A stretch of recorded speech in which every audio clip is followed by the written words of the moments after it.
The first night outside Eden. Bilang tanda ng kanyang presensya at bilang katiyakan na ang kanilang mga kasalanan ay maaaring mapatawad, nagparang siya ng apoy sa altar. Isang apoy na magliliyab buong gabi hanggang sa tuluyang matupok ang handog na alay. Ngunit upang ang tao ay matutong manampalataya, hindi sa nakikitang anyo, kundi sa kanyang salita at katotohanan, ang lumikha ay mananatiling hindi nakikita. Mula sa sandaling iyon, ang kanyang mukha ay hindi na muling makikita araw-araw, tanging sa mga natatanging pagkakataon.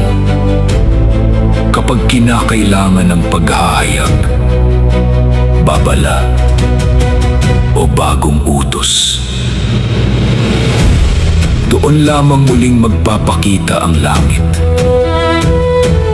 at nalungkot ang mag-asawa sa kanilang pakiramdam. Tila sila ay maiiwang nag-iisa, ngunit nagsalita ang walang hanggan na puno ng pag-ibig at habag. Mga anak, kahit manatili kayo sa mundong ito ng pagsubok, huwag kayong matakot. Ako ay mananatili sa inyong tabi. Ako ang magiging kasama ninyo sa paglalakbay. Dadalhin ko ang inyong mga sakit, ang inyong mga luha, ang inyong mga pakikibaka. Kapag kayo ay tinukso ng kaaway at malapit ng sumuko, makasusumpong kayo ng kanlungan sa aking mga bisig. Ang aking mga kamay ay palaging nakaunat upang iligtas kayo.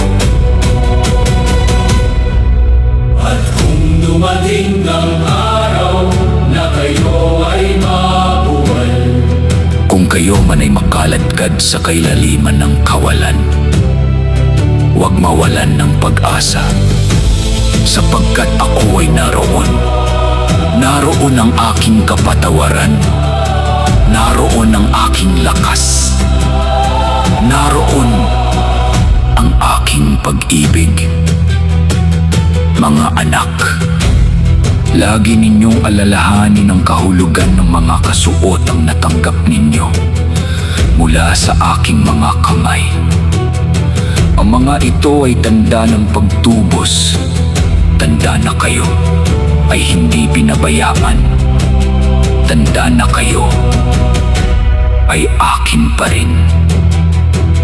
Magpahinga kayo sa aking mga bisig ng pag-ibig. At matapos aliwin ang mag-asawa, Nakita ng lumikha ang kanilang pagod. Dahan-dahan niya silang pinahiga, gaya ng dati. mahinahon niya silang hinaplos, At sa wakas, nakatulog sila. ngunit habang sila ay natutulog, umiyak ang alahaya-yahawa. Nakita niya ang mga pagdurusang darating, Nakita niya ang mga luha, nakita niya ang mahabang landas ng sangkatauhan. at bago siya tuluyang lumisan, Hinagkan niya ang kanilang mga mukha, mga mukhang may bakas na ng sakit at pagdurusa. Unti-unting naglaho ang kanyang liwanag at dumating ang unang gabi sa labas ng paraiso. sa kanilang pagtulog. Nagsimulang bumalik ang mga alaala ng Eden. Nakita nilang muli ang mga hardin, ang mga ilog, ang mga bulaklak, ang mga hayop, ang walang hanggang kapayapaan.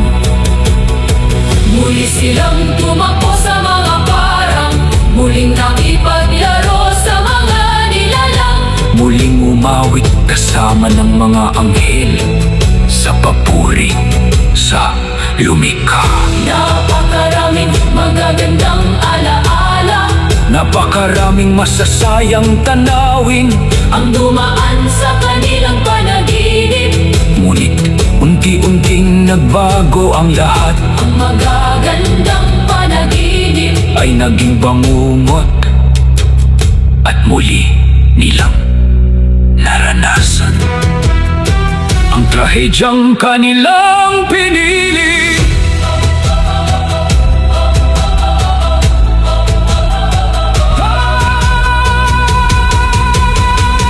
Ang trahedyang kanilang pinili.